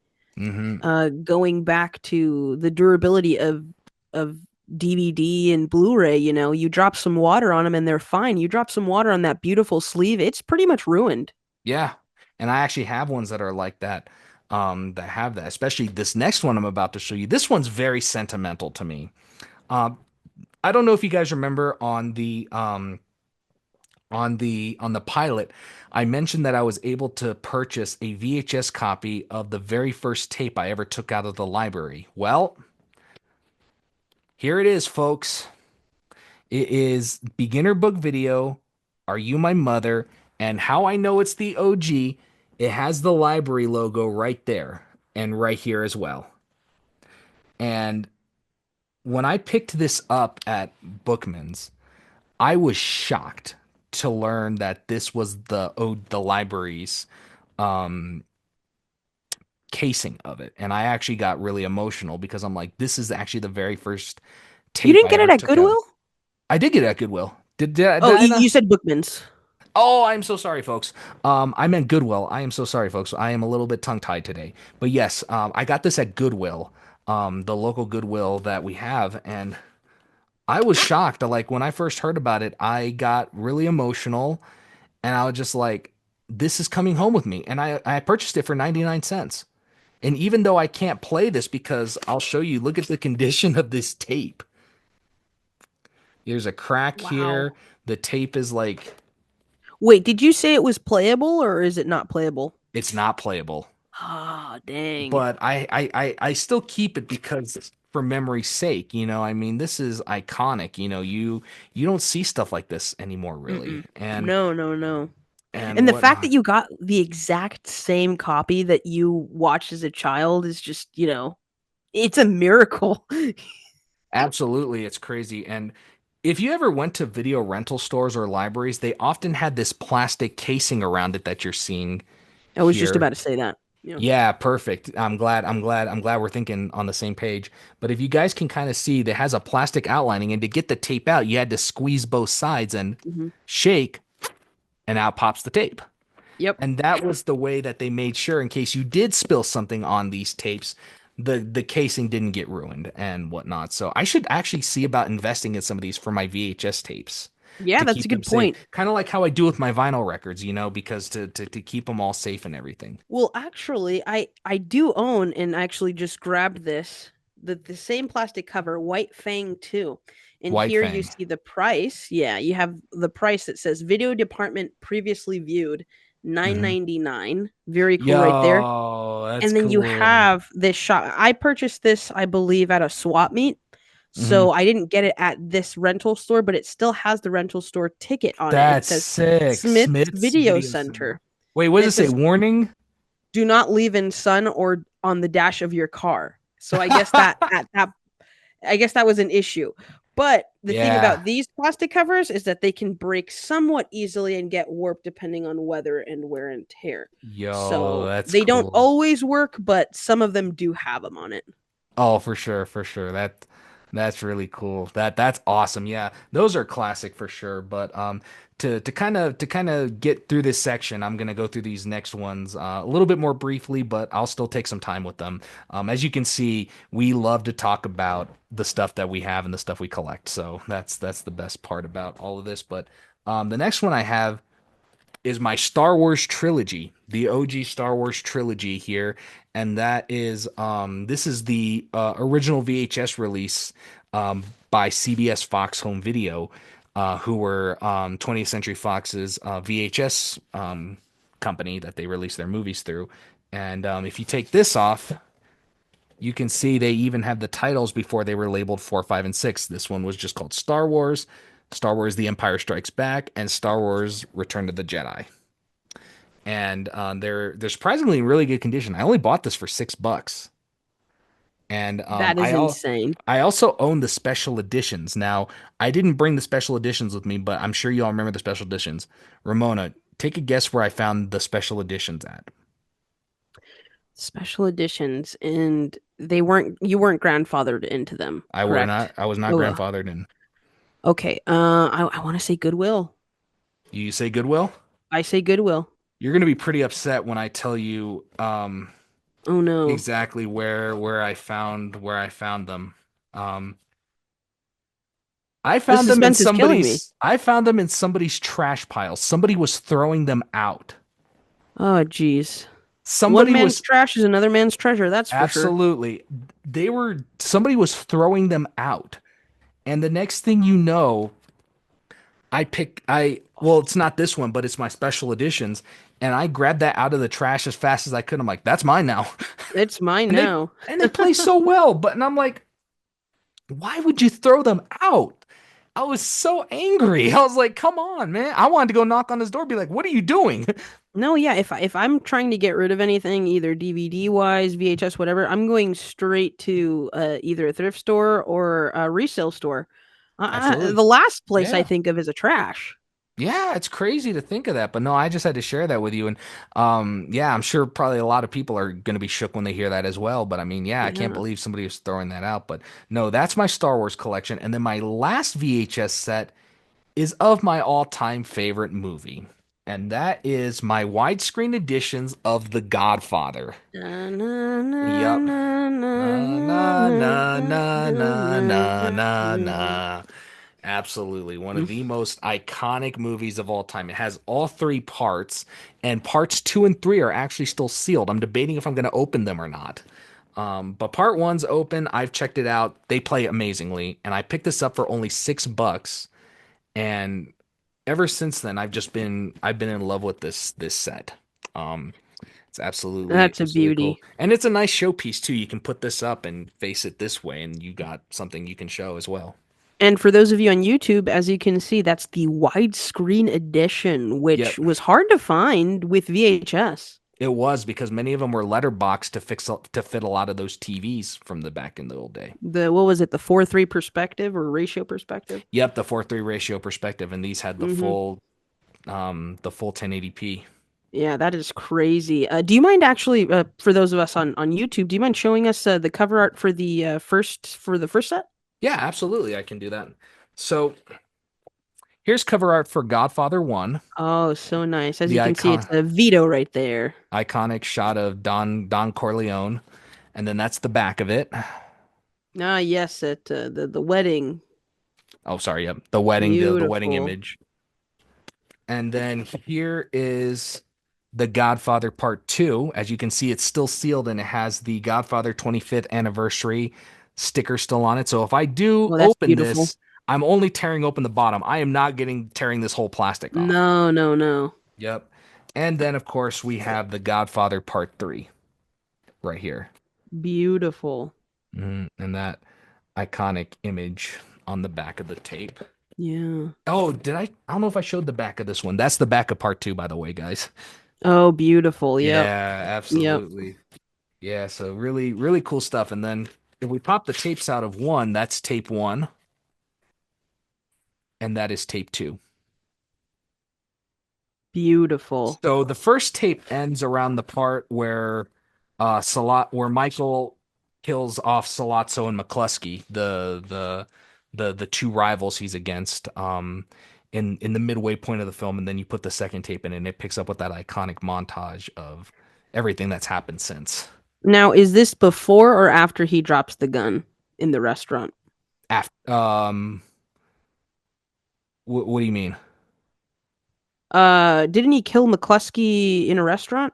He killed them both in a restaurant. No, I know. Is this before or after he dropped the gun? Like, Oh, did you see them die and oh then? yeah, yeah. Oh, my bad. Okay, yeah, I see what you're asking me now.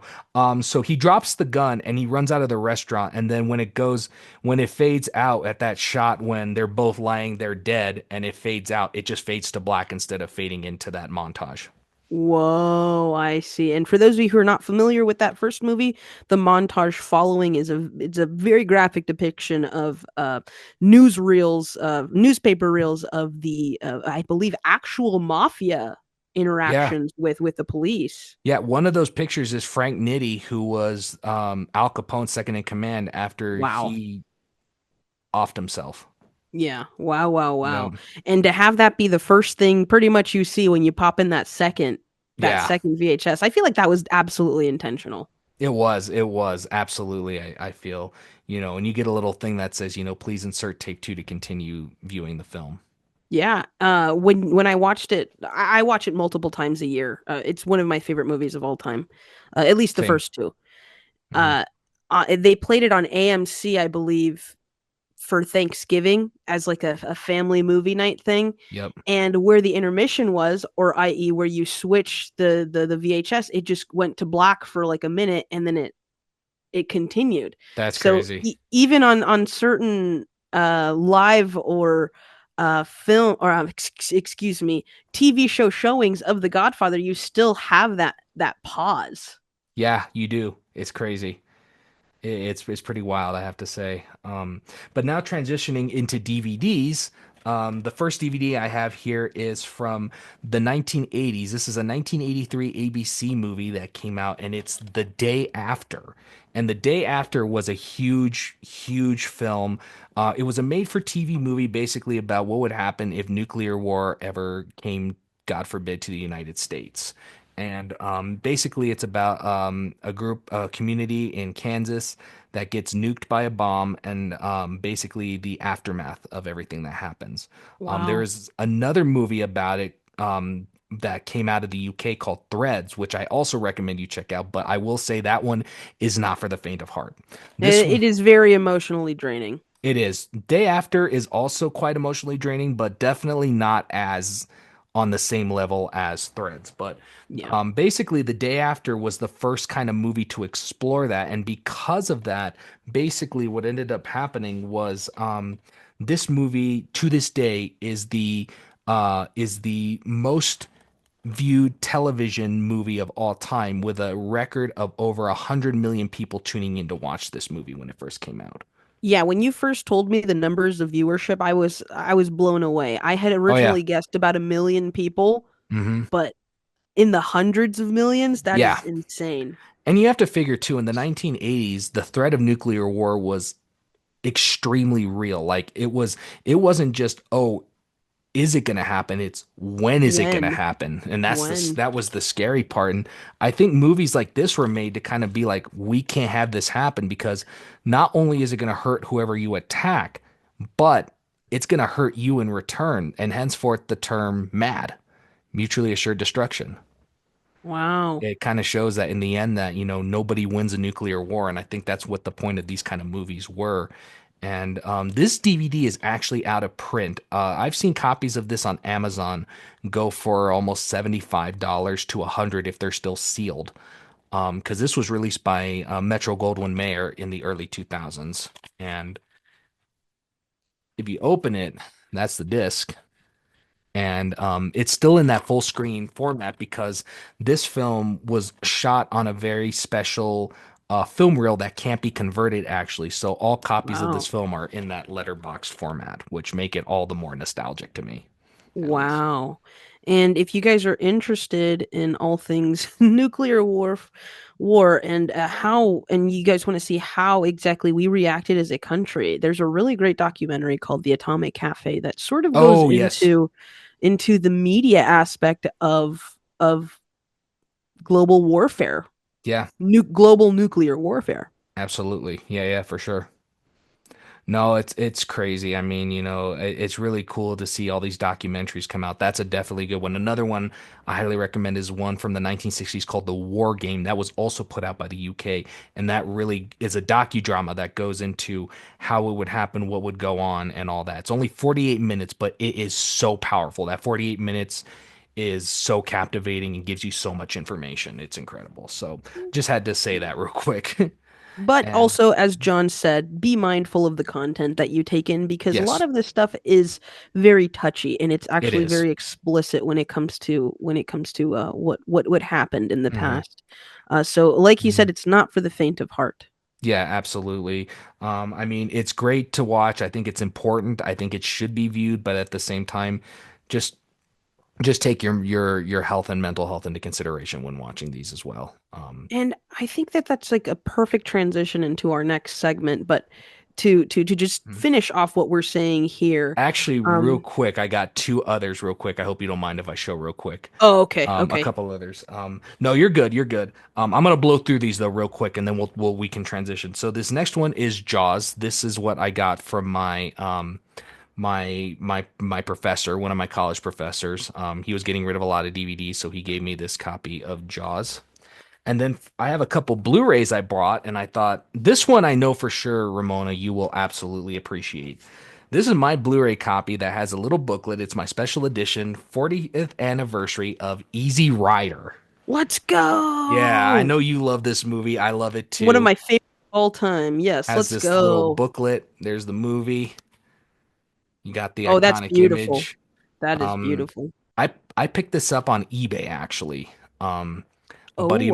buddy of mine hooked me up with this, and he got me a couple he got me he allowed me to be able to find the movie through eBay because he gave me a link that allowed me to purchase this. Oh, Is what I that's was very trying to say. cool. So I apologize about that little mix up there, but great movie, highly recommend. If you haven't seen a lot of classic movies, please add this to your list. This movie is amazing. This movie is artistic, it's incredible, and it has an amazing soundtrack as I well. was about to say, even if you don't watch the movie, listen to the Listen to soundtrack. the soundtrack. Hey, Steppenwolf is on here, Jimi Hendrix is on here, a lot of good people's on here. So there's that. And then my last one that I have is I don't know if you remember these, Ramona. Do you remember Steelbooks, Blu-rays? Absolutely, yeah. I have my Steelbook copy of Scarface. Oh, that's beautiful. Yeah. And And they're then still releasing steelbooks. they are still releasing Steelbooks, and I'm trying to Yeah. collect as many as I can. I also have Taxi Driver on a Steelbook, and I have The Dark Knight on a Steelbook as well. Oh, those are beautiful. Yeah, Yep. yeah. And Scream Factory does collaborations with certain old movies and they re-release them in really cool artistic covered steelbooks too. I yep, don't own any, but there are some pretty cool ones I've seen out there. absolutely for sure. But that's all I got for DVDs and Blu-rays. That's a perfect segue into our next topic, but I did want to say that were it not for physical media such as DVDs, VHSs, Mhm. we wouldn't really have access to a lot of the things that are historical markers Absolutely. because of Yeah, governmental censorship, yeah. access to the internet and access to certain websites Yes. that are either unaffordable or unattainable. And because we have DVDs and VHS and physical media, we're able to access them in our own homes Yeah. and keep them for ourselves, treasured in our in a library. It's pretty Um, crazy. Yeah, no, I yeah. think that's so cool that, that it's lived on for this long and we get to choose how we want to watch it when we own it versus any other network or any other streaming service can easily edit around it or they can make Mhm. a PC version Mhm. for lack of better terms. But with the DVD, you can get to watch it the way the filmmaker intended you to watch it. So, No, absolutely. mhm, Absolutely. for sure.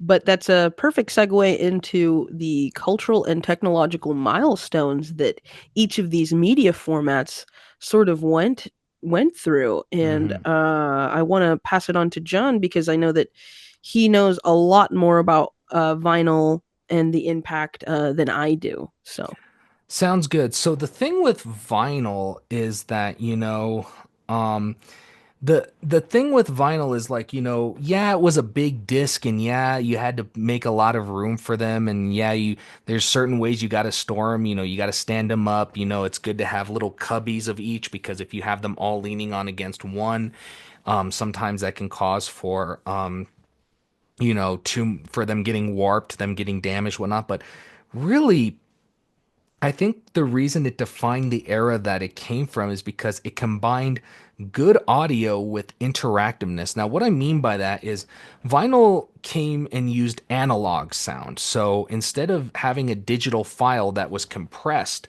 to fit a multitude of songs on, basically what ended up happening was you had a bunch of different albums that when you would buy them, they would have a lot of good surround sound because they used analog sound rather than digital. So you got a much better sounding product for that. But also on the other side of that is that yes, you had to flip the record and whatnot, but it was to a point where it's like it was kind of fun to do. There's just something about taking out a record, looking at something so tangible in your hands, putting it on your turntable, firing it up, and putting the stylus, the needle on the track you want to listen to most of the time at the very beginning, and just letting it go. And the next thing you know, you got amazing sound of music coming through your home. And you don't have to go touch it again for about 20 to 30 minutes when you have to go flip the disc. And then when you flip the disc, then you leave it again and the thing is that it made you have to listen to the entire album, something I'm going to get into a little bit down the road. But, it wasn't like today where you can just, pick out a song on Spotify and just listen to that one. You listen to the album, so you got a better appreciation, not just for the music you're listening to, but for the band that made it. And so I think that was one of the biggest milestones of that. And also, as you saw through what I showed you, amazing artwork, amazing sleeves, and that was an art in itself. I mean, that's something you can put on your wall if you wanted to. And it's just a whole nother level of aesthetic pleasantness when you're looking at a record and the next thing you see is a massive picture that just has amazing stuff on it. So Yeah. that's definitely for vinyl. I think that's what really defined it, honestly. Yeah, yeah. And to go off of that, when it comes to VHS, uh, same thing. Being able to Mhm. pop open the box, put in the VHS, the ritualistic act is sort of a milestone that we, as I would say a tech savvy generation, doesn't really have to be Yeah. inconvenienced by, Oh, sure. unfortunately. Yeah. And the home video or the VHS was revolutionary because it allowed us to watch and record if we missed something, both movies, shows, and newscasts at home in the comfort of our own homes. John had made a really good point when we were making these notes, or when we were writing these notes, saying that prior to being able to record on the VHS or through a VCR, Mhm. if you missed a movie at the movie theater, the only other chance you had to watch that movie was when it was on TV. Yeah. And if you missed that too, then you just had to wait. You had to Yeah. wait till the TV guide told you that it was going to come on that Friday or whatever.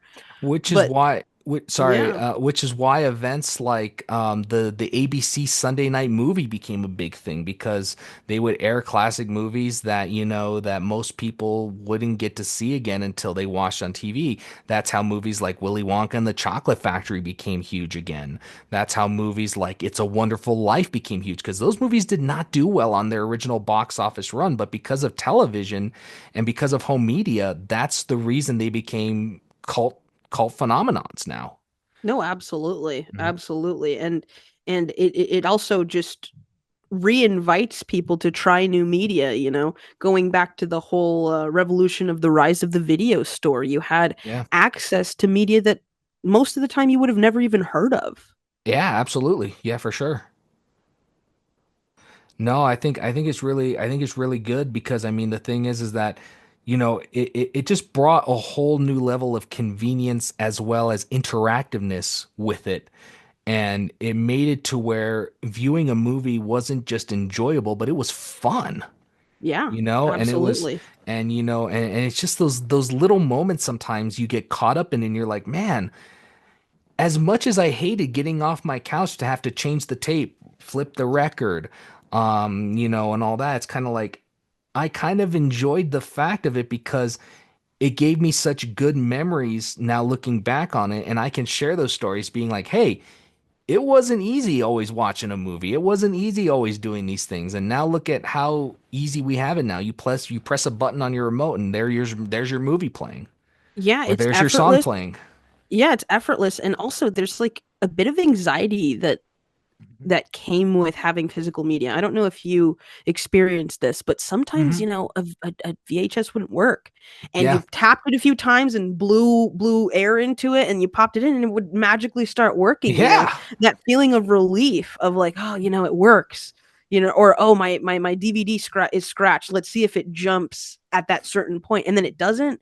It's a Mhm. sense of relief when things work, but we're just so used to instant gratification that if something doesn't work, it's because of the Wi-Fi, or it's because, we're doing something wrong. Absolutely, for sure. I think that's a really good point that you bring up. I remember countless times when my mother or a lot of other people they would take the bottom corner of their shirt and they'd wipe off the bottom of the DVD and then the next thing you know they put it back in and it doesn't skip again. You're like, wait, what kind of magic did you just work?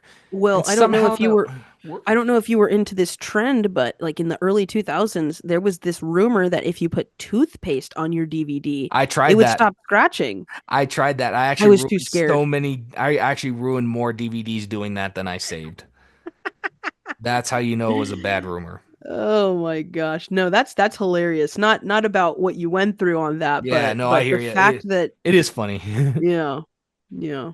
Yeah, no, it's definitely funny and whatnot. But that's really good stuff, my friend. I'm glad you mentioned those about both VHS and DVDs. You made a lot of good points. When it comes to how they define the era. I mean, because really.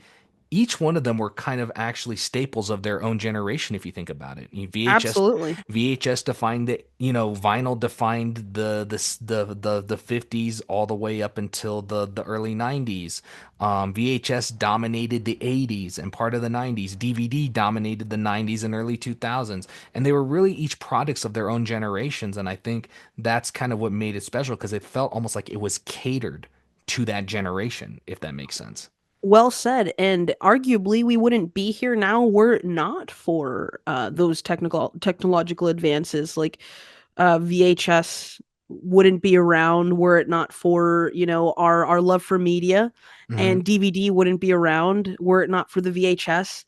Blu-ray would not be around were it not for the DVD, Oh yeah, and digital streaming wouldn't be around were it not for any of those. absolutely. Those are great points. Yeah, you wouldn't have any of them without the other. It's like if one format didn't exist at one point, the others would not exist after that. You wouldn't have. Or they wouldn't exist in the way that we currently know them.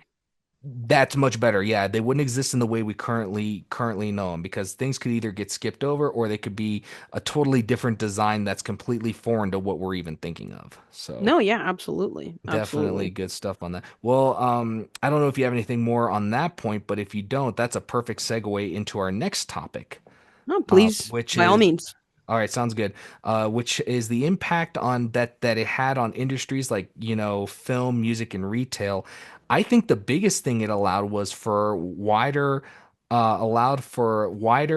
audiences and more consumer convenience, because now the thing is that when a movie plays in a theater, sure, you're going to have lots of people that go and see it, but there's always going to be those people who either can't see it, or even nowadays do not like going to the movie theaters because of all the people that are around, the noise that's being made. Sometimes, you got those people that sometimes talk the entire movie, or they're, whatnot. People like us sometimes, even though, hey, I know to be quiet though during a movie, I promise.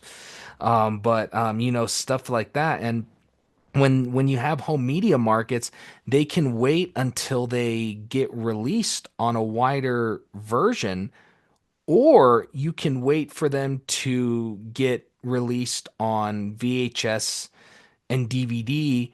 And the next thing you know, you can watch it at your own convenience. You can watch it in the comfort of your own home. So I think that was a big impact that it had, is it allowed for movies and music to get wider reception, is what I think Absolutely. really happened. Yeah, yeah. Absolutely. And to piggyback off of that, I wouldn't, I'm sure that in like the 80s or even 70s, 80s, 90s, Hmm. if there was a movie coming out in Japan that you wanted to watch, it was probably nearly impossible to access unless you were Oh yeah. able to afford a flight over there. Yeah, absolutely. No, there's no way you're going to be able to get something like that unless you're able to go over there, like you said, and afford a flight to go over there. And that would be no real reason to do that. And now you can get those movies all over the world because of DVD and VHS, because not every movie gets released all over the world either. No, yeah, not There's even on lots. streaming too, especially if you don't have a VPN that allows you to. Yeah, absolutely. And the thing is, going back to region coding, the only way you could watch any kind of those movies is if you get a region free DVD player. And to tell you the truth, those are scarce. They are scarce, but they also, in my experience with region-free DVD players, Mhm. something always goes wrong. I Something have always noticed goes that. wrong with them. I have noticed that, as well as that, they're made to handle each region, but at the end of the day, they're tough to get through. They're tough to Yeah. to. For example, the region-free DVD player that I used to have, it went straight to black and white. It Yep. used to work perfectly in color, and then for some reason, Oh, sorry some about that. mechanism inside the box stopped it from accessing color. Absolutely. No, that's crazy. I've never owned a region-free DVD player.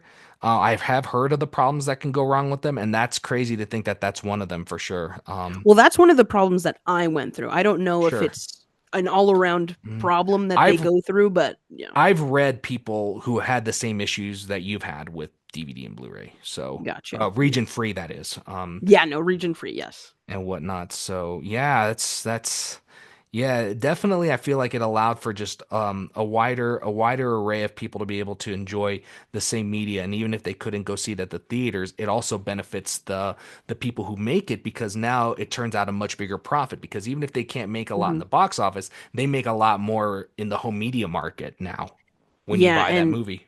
to go off of that as well, I believe, I can't remember who was interviewed, but it was a celebrity. It could have been Mark Wahlberg. It could have been any A-list celebrity. I Mhm. can't remember. I'll try to remember, and then we can caption it in the video for those of you watching on YouTube.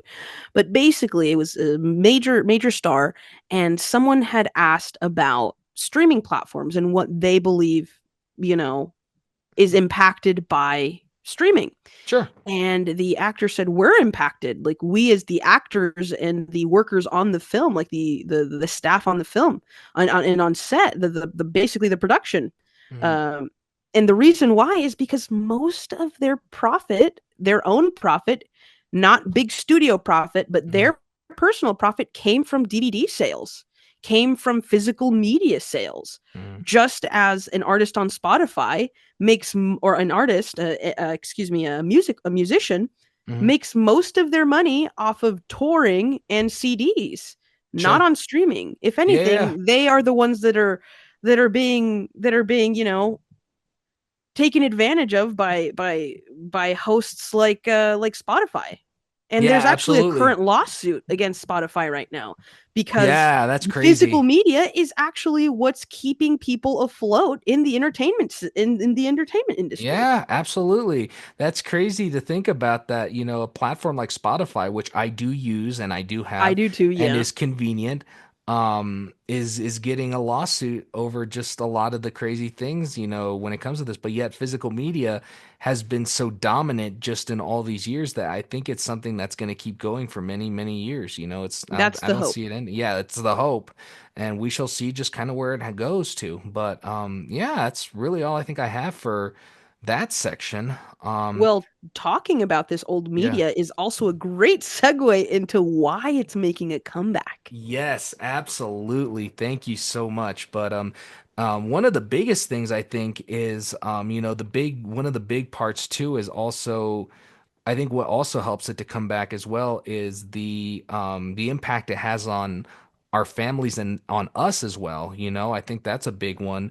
Because the thing is that a lot of the stuff I own, I mean, yes, I did buy a good majority of the stuff I have, but a lot of it was also just passed down to me from my family. It's stuff that I'd been buying since I was a little kid, and stuff I've owned for so many years that I've just been lucky enough to have a good amount of Blu-ray and DVDs and vinyl and all that I can call my own. And so a lot of it also is just stuff I've gotten throughout the years, and I've just been fortunate to get, and I didn't really think about how nostalgic or how cool it was at the time, but now I think it's one of the greatest things. Yeah, I mean, physical media, whether it be vinyl or DVD or VHS or even Betamax, whatever, Yep. physical formats like that often evoke strong emotional reactions to people like us right now because Mhm. it's a way to foster and to continue to relive and revive old memories that have led us to where we are right now. Yeah. Many people, myself included, associate these forms to really formative moments in our lives, such as like listening to records with family was a huge thing in the 1950s. Yeah. Popping on a record and then, or even just listening to the radio, sitting around the couch together, making it like a familial experience, not just something that's individualistic. Yeah. Renting movies at a local store with your parents. Yeah. Organizing your DVD collections with your dad or something like that. For sure. Um, Yeah. Yeah. all little things that keep us coming back to wanting to do these things. Absolutely. I think that's one of the biggest impacts, it has too, like you said, it creates a lot of fond memories, kind of like you were just saying, with, looking back at like, with mom and dad and stuff like that, it's just really, I think a lot of that. And also it really forms the love and helps to define what nostalgia is to us. Like we said, nostalgia is not something that really has a broad definition. It's something that's unique to the person. And for me and Ramona, VHS, vinyl, and DVD are so unique to that it's what actually make us long for nostalgia and what No, make us absolutely. want to be in this thing. And, it creates an evoking of a time when it was the form. And for us, it is still the form that we Yeah. use. Yeah, I And, mean, and you look back and these are all DVDs. I own over same off for this side. 600. I also have some on this side too. I own over 600 or so, and comparatively to a lot of the community, that's nothing. Yeah, Um, same. but but I mean, this isn't just content, It's not just about owning a DVD and just Yeah, collecting DVDs and I have all of these DVDs, It's not for bragging rights. It's about, for me, and I know John can relate to this, it's yeah. about reliving an era in the present, you Hmm. know, in a healthy way. In a healthy Oh way, yeah, of course. absolutely. It feels more intentional and personal, Yeah, It's not like I'm willy-nilly taking every willingly, excuse me, willingly taking in every DVD or every VHS that I come into contact with, sure. which some people do, and to each their own, but it's all intentional and personal. Absolutely. For sure. For sure. No, it's definitely becomes personable, it becomes important to the person, and really in the end it becomes a part of the experience, and I think that's what makes it so special.